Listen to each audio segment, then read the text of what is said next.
কুন্তিপুর গ্রামের এই বাজারে প্রতি বৃহস্পতিবার আর শনিবার বড় হাট বসে। ভোর থেকে শুরু হয়ে রাত পর্যন্ত জমজমাট থাকে পুরো এলাকা। কিন্তু সেদিন সকাল থেকেই আকাশ ভেঙে বৃষ্টি নেমেছিল, আর সেই কারণে সারাদিন তেমন একটা খরিদ্দারের দেখা মেলেনি বাজারে। তবে সন্ধ্যার পর বৃষ্টি কিছুটা কমে আসতেই ধীরে ধীরে লোকজন আসতে শুরু করে। ক্ষতির কথা ভেবে বাজার কমিটির লোকেরা সিদ্ধান্ত নেয় সেদিন রাত ৯টা পর্যন্ত দোকান খোলা থাকবে। আরে ধুর ধুর, কি একটু বৃষ্টি হলো, আর বৃষ্টির সাথে সাথেই লোডশেডিং হয়ে চারপাশটা কেমন অন্ধকার করে দিল। বৃষ্টি কিন্তু খুব একটা কমও হয়নি রে সৌমেন। শুনলাম দক্ষিণ পাড়ার জমিগুলিতে অনেক জল উঠিছে, আর বিদ্যুতের একটা খুঁটিও নাকি পড়ে গিয়েছে। দুর্ভাগ্যবশত বৃষ্টির কারণে বৈদ্যুতিক খুঁটি পড়ে যাওয়ায় সন্ধ্যার পর থেকেই পুরো বাজারে লোডশেডিং শুরু হয়। চারদিকে অন্ধকার নেমে আসে, তাই প্রতিটি দোকানে জ্বালানো হয় হ্যারিকেন, আর হ্যারিকেনের সেই হলদে আলোতেই চলতে থাকে কেনাবেচা।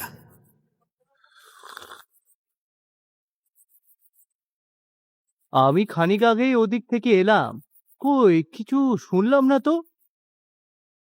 তুই কিছু শুনবি কি করি রে? তুই কি কোনো কিছুতে আগ্রহ রাখিস নাকি? আমি কোনো কিছুতে আগ্রহ রাখি না মানে কি? তুমি কি বলতে চাইছোটা কি বলো তো রামুদা?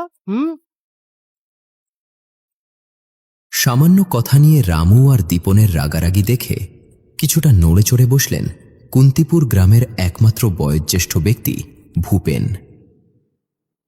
চায়ে একটা লম্বা চুমুক দিয়ে তিনি বললেন, আহ, এসব কি ছেলে মানুষই শুরু করলি বলতো তোরা? কোথায় কি ঘটেছে এই নিয়ে এত তর্ক বিতর্কের কি আছে? হ্যাঁ, তুমি একদম ঠিক কথাই বলেছো গো ভূপেন জেঠু। এই তোরা এসব বাদ দে তো, তার থেকে বরং চল এই ঝড় বৃষ্টির রাতে ভূপেন জেঠুর কাছে ভূতের গল্প শুনি। হ্যাঁ হ্যাঁ, একদম একদম ঠিক কথাই বলেছিস সৌমি। ও ভূপেন জেঠু, বলছিলাম যে তুমি আমাদের একটা ভয়ানক ভূতের গল্প শোনাও না। কিন্তু তোরা এসব ভয়ের গল্প শুনে পরে আবার ভয়ে বাড়ি ফিরতে পারবি তো? ওসব নিয়ে তোমায় ভাবতে হবে না, তুমি আগে গল্পটা শুরু করো। তাহলে শোন, তবে এটা কোনো গল্প নয়, এটা আমার নিজের জীবনের একটা সত্য ঘটনা। আজ থেকে প্রায় 25 কি 30 বছর আগের কথা। তখন আমার বয়স মাত্র 25 বছর। এক ঝড় বৃষ্টির রাতে আমার জীবনে এমন একটা ঘটনা ঘটেছিল যেটা আজও ভুলতে পারিনি।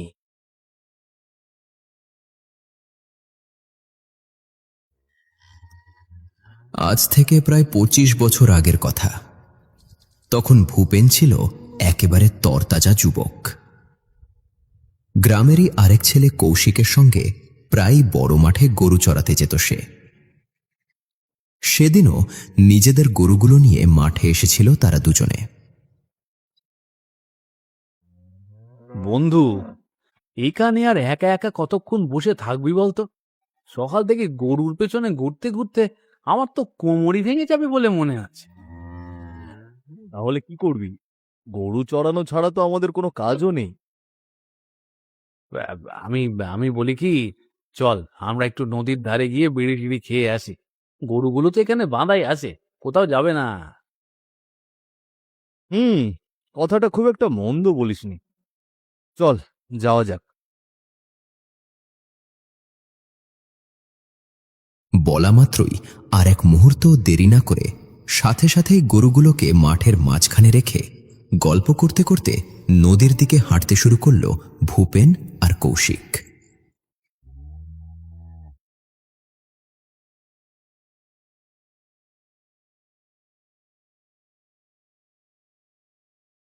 তোকে সেই কখন থেকে বলছি কৌশিক চল, সন্ধ্যা হয়ে যাচ্ছে, তুই আমার কোনো কথাই শুনলি না।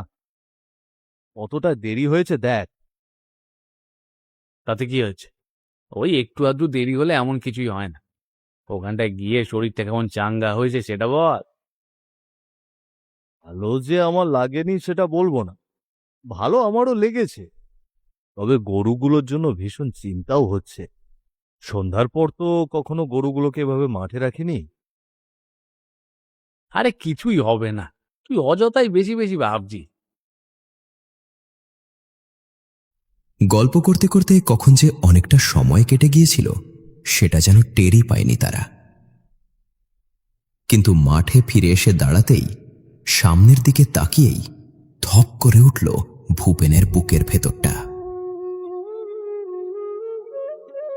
এ কি, আমার সাদা গরুটা, আমার সাদা গরুটা গেল কোথায়?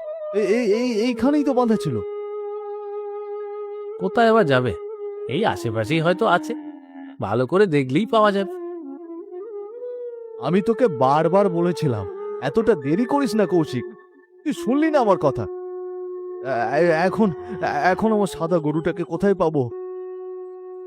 তুই এত চিন্তা করিস না রে ভূপেন, চল চল গরুটাকে পুরো মাঠ খুঁজি। তারা পুরো মাঠে গরুটাকে খুঁজতে লাগলো, কিন্তু অনেক খোঁজাখুঁজির পরও সাদা গরুটার কোনো দেখা মিলল না। ওরে ওরে, আমার সাদা গরুটা, আমার সাদা গরুটা কোথায় গেল রে? এভাবে বিচলিত হোস না ভূপেন, তার থেকে চল গরুটাকে আবারও খুঁজি। পুরো মাঠেই খুঁজলাম রে কৌশিক, কিন্তু কই, কোথায় আমার সাদা গরু? ভূপেন, নদীর ওদিকটা একটু দেখি গিয়ে চল।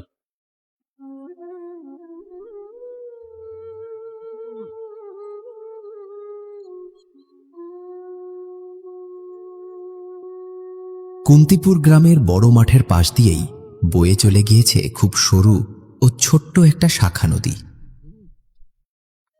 অবশেষে নদীর কাছেই ভূপেনের সাদা গরুটাকে খুঁজতে গেল তারা। ভূপেন, ভূপেন, ওই দেখ, তোর সাদা গরুটা ওই হিজল তলায় ঘাস খাচ্ছে। কি, আমার সাদা গরুটা তো সত্যি সত্যি হিজল তলায় ঘাস খাচ্ছে, কিন্তু গরুটা ওপারে গেল কি করে? নদীটা সরু হলেও তো বেশ গভীর, আর এই গভীর নদী ওই গরুর পক্ষে পার হওয়াটা তো অসম্ভব। আরে এটা কোনো বিষয় হলো নাকি? নদীটা গভীর হলেও বেশ ছোট, গরু হয়তো সাঁতরে সাঁতরেই পেরিয়ে গিয়েছে। তুই এসব নিয়ে মাথা ঘামাস না, তার থেকে চল গরুটাকে নিয়ে আসি, রাত কিন্তু অনেক হয়ে যাচ্ছে। হ্যাঁ হ্যাঁ, তাই চল। কেমন যেন অস্বস্তি লাগলেও কৌশিকের কথায় আর আপত্তি করল না ভূপেন।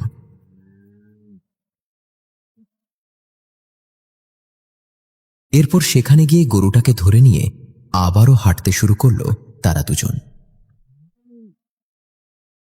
গরুটা যে পাওয়া গিয়েছে, এই শান্তি, এবার ভালো ভালো বাড়ি ফিরতে পারলে হলো।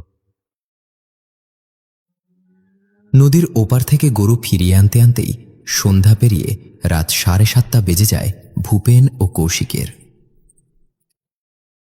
এরপর বাকি গরুগুলো নিয়ে দ্রুত বাড়ির পথে রওনা দেয় তারা। তা যা বলেছিস ভাই, আমি তো ভয় পেয়ে গিয়েছিলাম। আমার কথায় ওদিকটায় গিয়েছিলি, আবার আমি দেরিটাও করেছি। গরুটা না পাওয়া গেলে যে আমারই বেশি কষ্ট হতো।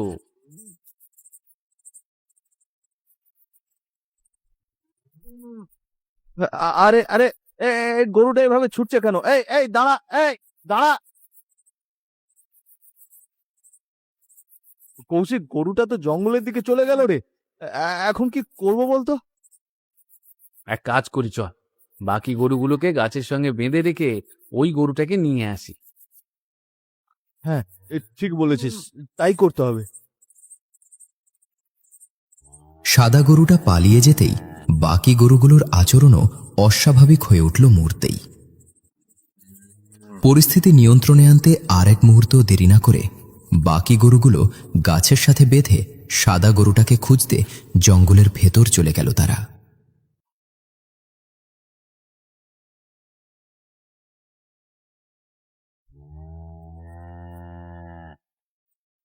ওই তো ওই তো গরুটা।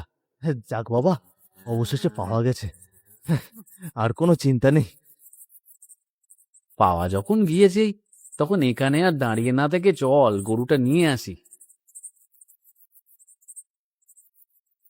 গরুটা আনার জন্য কয়েক কদম এগোতেই শরীরের সমস্ত রক্ত যেন হিম হয়ে গেল তাদের। হায় ভগবান, এ- এ কি দেখলাম আমি? গরুটার গরুটার মাথা এমন অদ্ভুত লাগছে কেন?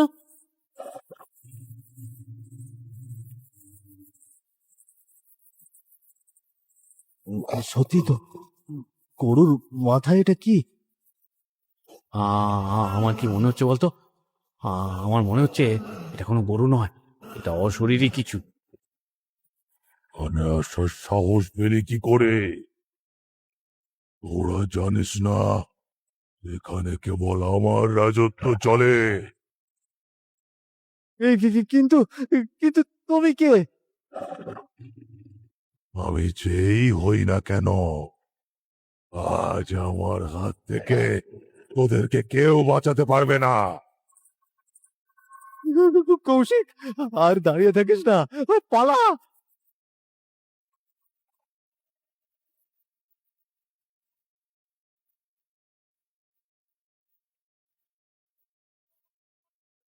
আজ আমার হাত থেকে তোরা কিছুতেই পালিয়ে বাঁচতে পারবি না।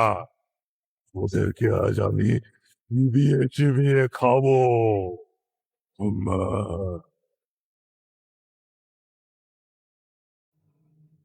ঠিক সেই সময় পাশের শাখা নদীর ভেতর দিয়ে নৌকা চালিয়ে গান গাইতে গাইতে যাচ্ছিল এক মাঝি। নীল দরিয়া আমায় দে রে দে ছাড়িয়া, বন্দি হইয়া মনা পাখি হায় রে কান্দে রইয়া রইয়া, ওরে নীল দরিয়া। বাঁচাও, আমাদের বাঁচাও, বাঁচাও আমাদের। বাঁচাও! কে কোথায় আছো? আমাদের বাঁচাও! এ কি, এত রাতে এভাবে চিৎকার করছে কারা? কেউ কি তবে কোনো বিপদে পড়েছে?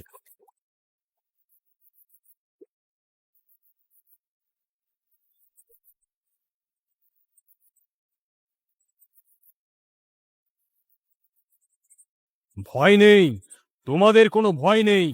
দূর হ, দূর হ অপদেবতা।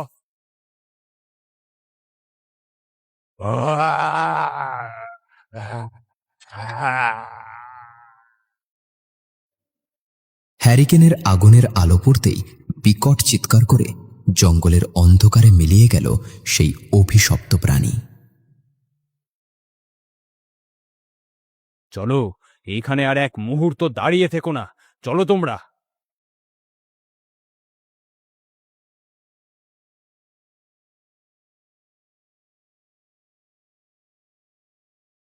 রাতের সেই ঘটনাটা আসলে কি ছিল সেটা যাচাই করতেই পরদিন সকালে আবারও সেই জায়গায় গেল ভূপেন, কৌশিক ও মাঝি। জঙ্গলের ভেতর গিয়েই আচমকা থমকে দাঁড়ালো তারা তিনজন, কারণ তাদের সামনে পড়ে আছে সেই ছিন্ন ভিন্ন সাদা গরুটা, আর গরুর চারপাশ ভেসে আছে রক্তে। সেই সাথে গরুটার শরীরের বিভিন্ন অংশ ছিঁড়ে ছিঁড়ে খাওয়া হয়েছে দেখে মনে হচ্ছে কোনো ভয়ঙ্কর হিংস্র প্রাণী রাতের অন্ধকারে এটাকে টুকরো টুকরো করে ফেলেছে।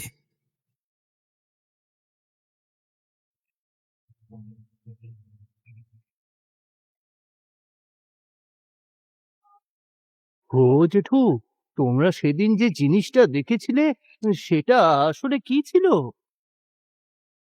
আমি আজও জানি না ওটা কি ছিল, তবে এটুকু জানি সেদিন মাঝি না এলে হয়তো আমি আর কৌশিক কেউই বেঁচে ফিরতাম না।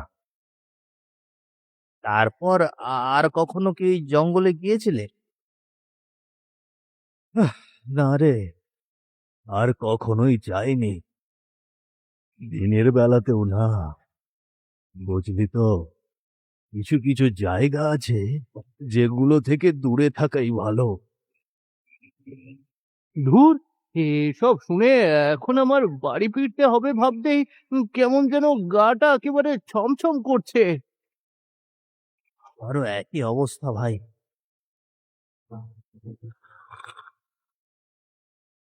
আর একটা কথা সব সময় মনে রাখবি, ও থাকুক বা না থাকুক, অন্ধকারে অযথা ঘোরাঘুরি না করাই ভালো।